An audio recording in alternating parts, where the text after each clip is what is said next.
Okay, this is my 1977 Triumph TR7, and as you could see, it has the very rare bungee cord option to hold down the battery. So today I'm going to put the proper hardware in, and the brackets and the clamp and the hold down and the nuts, bolts, and whatever else I bought, the two J hooks, the two J bolts, and just the correct hardware to hold this battery in, instead of having this, attached down there on the control arm, which kind of moves as the car is driven. Oh no, that doesn't move, but still, it's still not the greatest. I mean, whoever did it, did a great job to keep the battery in place so it wouldn't short out and cause an explosion or a fire. But now it's time to do it right. Okay, here's just a close-up of the two J bolts, the nuts, and the flat washers. And there's the main bracket.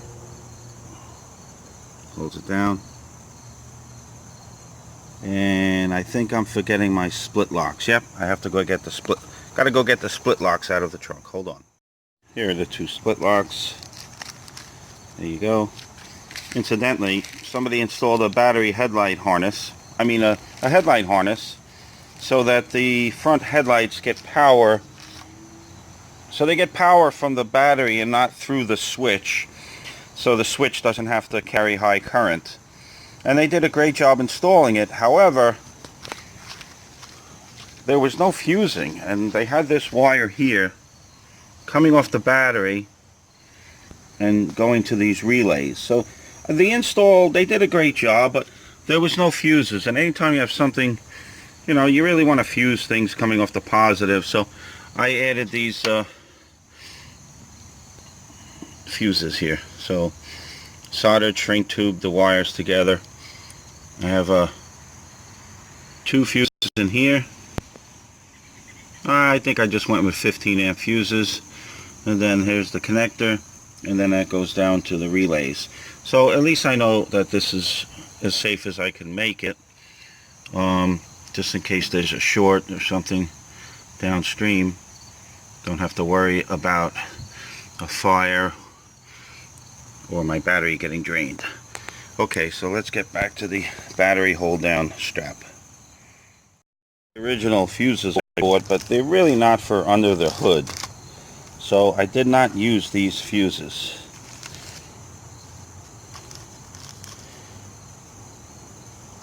I use the other ones that are more robust and waterproof and made for under the hood use. That's where the bracket goes. And there's the two holes, but I have no idea where these J hooks go, these J bolts. Somewhere down in here, but there's no holes, so I don't know. I'm gonna pull the battery out, and then we'll see where they latch onto. Okay, as you can see, pull the battery out, and there's nothing here. I should paint that, it's rusty. But there's nothing here to connect it to, except for I found that hole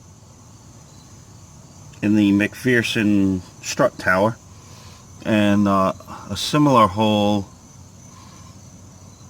back there, right here, that I believe are used for the J hooks, because there's nothing else unless it goes behind this lip.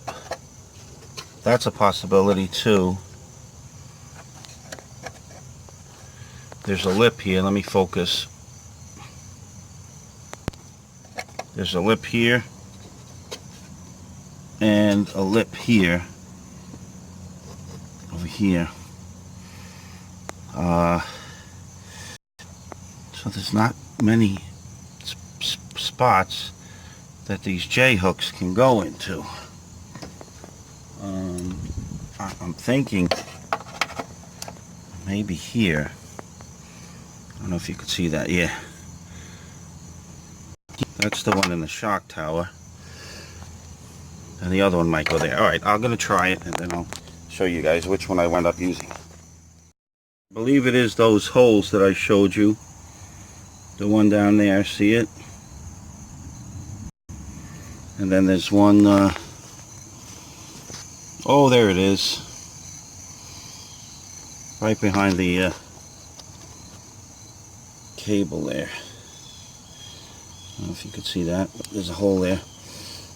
And I'm going to strap down the battery before I hook up the battery terminals and wires, because they're just going to get in the way. So let's do it. Okay, let me show you. Okay, there's that J-hook in the shock tower, or the McPherson strut tower. And he just comes along here. You have flat, your lock, and your nut. And then this one, there's a hole in the firewall. Oh boy, let me see if I can find it. Oh, there it is.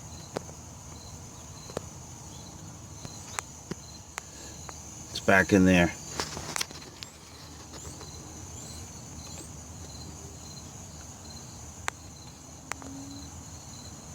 Goes in the firewall. There's a hole. Well, there's actually a welded on piece, and it goes in that hole. And then he comes up to right there. And here's a view from the opposite side.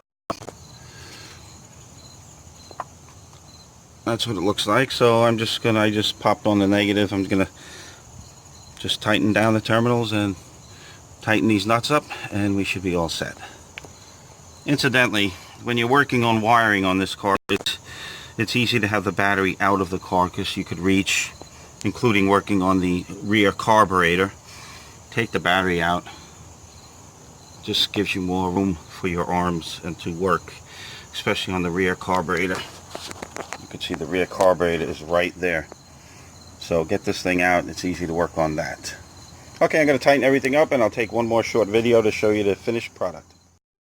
These nuts here, are the ones I bought anyway, are 7/16. You want to snug it down, you don't want to over tighten it.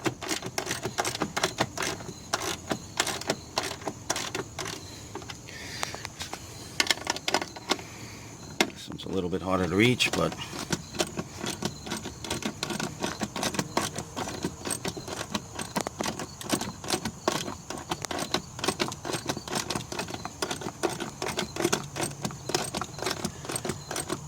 okay, you get the idea there. These are a 1/2 inch.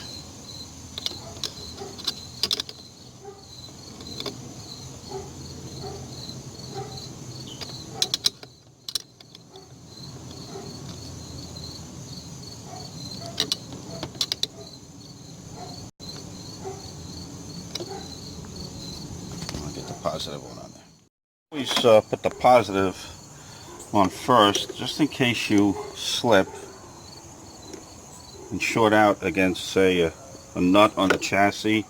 You'll get a big spark. You'll get definitely a big spark. So if you short out now, the chassis is not grounded, because I didn't hook up the ground yet there. So I'm going to put the phone down and retighten these. Positive first, negative second. Okay. We can now bid farewell to the bungee. You served your purpose, but now I must move on. Here is the battery, hold down. Looks great. Battery's connected. But I have to say, if you're restoring a car and you just need something quick to hold down the battery, this bungee is the way to go. It was hooked down there in that big oblong hole, and then came down here and hooked under the bracket for the your windshield washer fluid, that little location down there. It was hooked to. So if you're working on the car, you don't want to keep removing this battery hold down. It's a pain. So definitely go with the bungee and just easy to get the battery in and out of the car. Okay, thanks for watching, everybody. It's Sunday, September 2nd, 2019. It's a beautiful day. I also changed my cap there. It was all rusted. I didn't know if it was working properly. Did some new wiring here. Put some fuses in to make it safe. And also did an oil change yesterday. Oh boy, that was a pain, but I managed it. It's way down there. Of course, you put the new gasket on it. It keeps falling off, so you coat it with oil and kind of holds it in. Maybe I'll do the spin-on conversion if they have one for this car. But I mean, it wasn't that bad. But if you could make something easier to do, then why not? Okay. Take care, everyone. Have a wonderful day.